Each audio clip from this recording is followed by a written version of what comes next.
anda, setiap hari jantung kita perlu mengepam 70 kali seminit untuk menggerakkan 7,200 liter darah ke seluruh tubuh kita.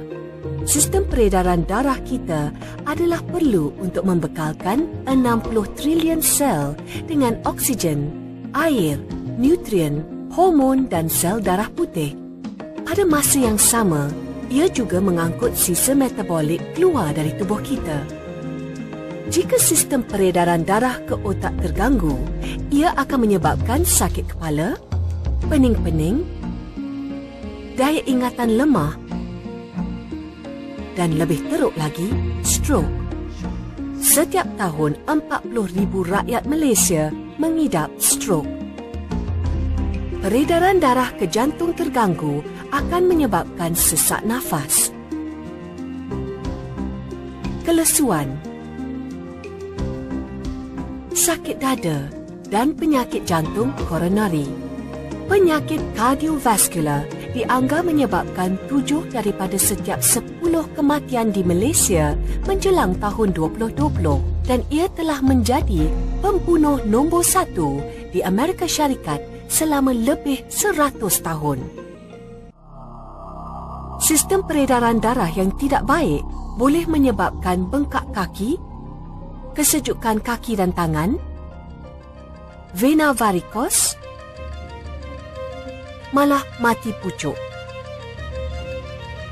Sistem peredaran yang sihat seharusnya meliputi jantung yang kuat untuk mengepam darah ke seluruh sistem peredaran, saluran darah fleksibel yang tidak tersumbat dan darah yang tidak melekit yang mengalir dengan lancar.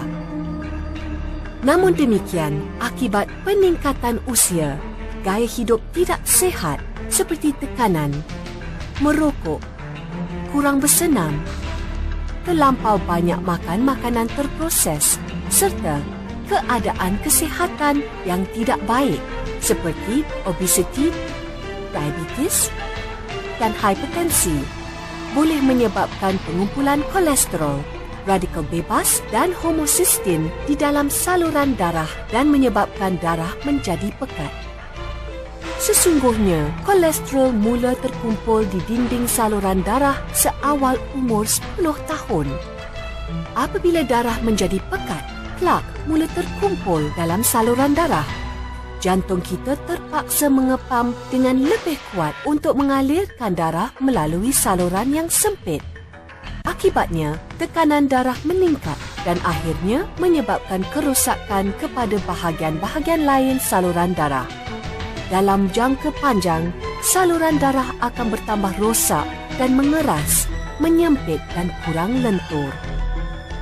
Oleh itu, kita memerlukan satu penyelesaian holistik untuk menjaga jantung, saluran darah dan darah kita demi fungsi sistem peredaran darah yang optimum. Memperkenalkan Life Extra, satu formulasi yang dihasilkan atas perundingan penerima anugerah hadiah Nobel, Profesor Dr. Ferit Murad.